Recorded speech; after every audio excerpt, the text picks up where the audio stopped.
Hello there, you join me on day 16, I think, on the morning of day 16.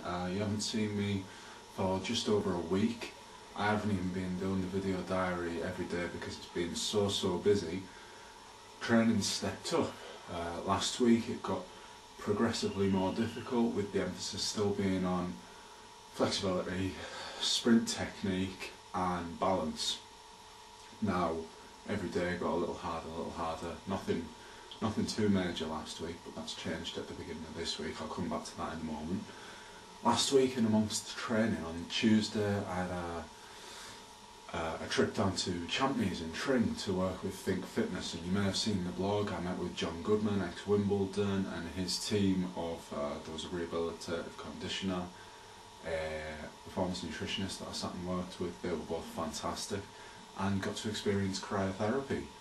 Life at minus 130 had its benefits. It did help a little muscle strain that I had, and it was the craziest sensory experience I've ever had. To feel that kind of air going into your lungs was something that I had to adapt to for the first minute and a half. And I mean, you all know what it feels like to have cold hands, but minus 130 for 3 minutes takes it to a new level. So yeah, John was fantastic, the guys were fantastic. Met James Harper, had a really interesting conversation with him, and I don't know, I think I've built up this idea that a lot of footballers and ex-footballers will be like ultra sceptical about what I'm doing, but James wasn't like that.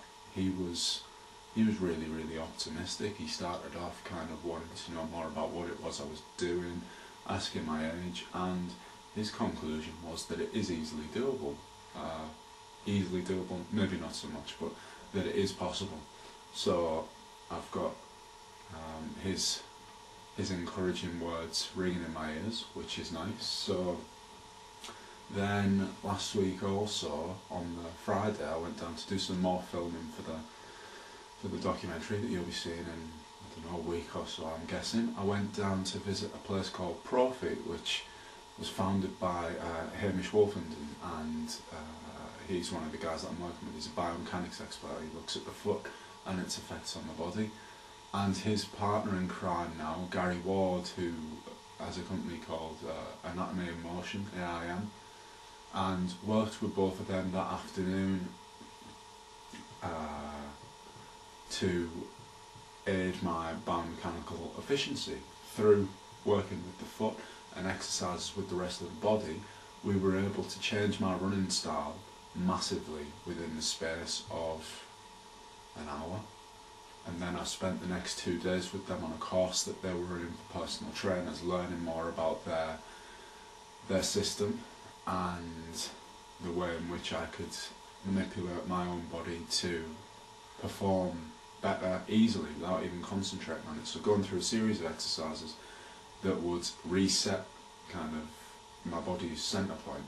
So by the end of the weekend, I was walking completely differently, running completely differently. I came back to training on Monday with Nick, and he was so impressed by the results that I don't know whether we stepped up the training more so than we would have, but I was moving very differently. So the sprint mechanics drills were easier, and we moved on to work on some more dynamic stuff. So I was doing a lot of jumps onto boxes and hurdle jumps on Monday, and then yesterday I did my first outdoor speed agility session, which was nice. It's going to take me a while to get the new movements programmed in, but it was really nice to kind of really get moving again.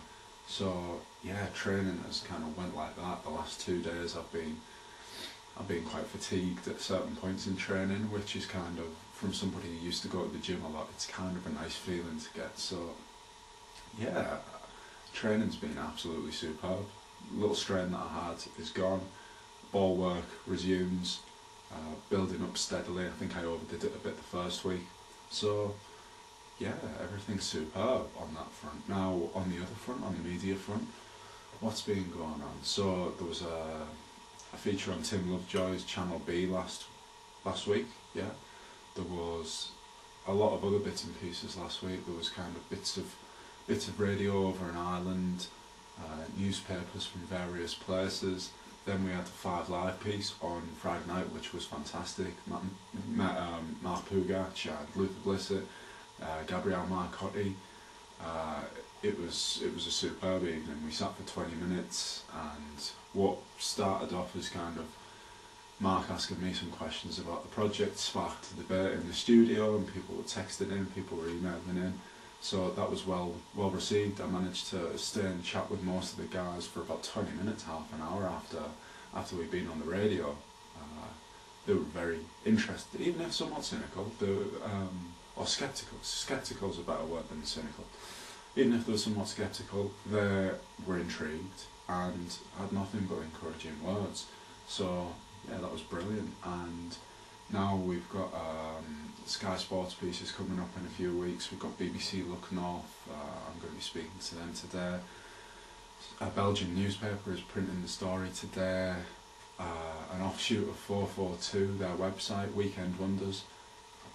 The piece is up. It's their main piece this week on the site.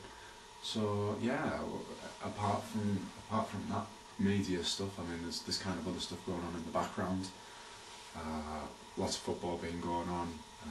Ibrahimovic scoring a beauty last night. Barcelona playing extremely well at the weekend, so I've got some good footage of some of the players that I'm looking at this week, and yeah, I feel good, it's going well. So that's me, video diary number 2 done, and I'm sure that I'll have lots more to tell you next week.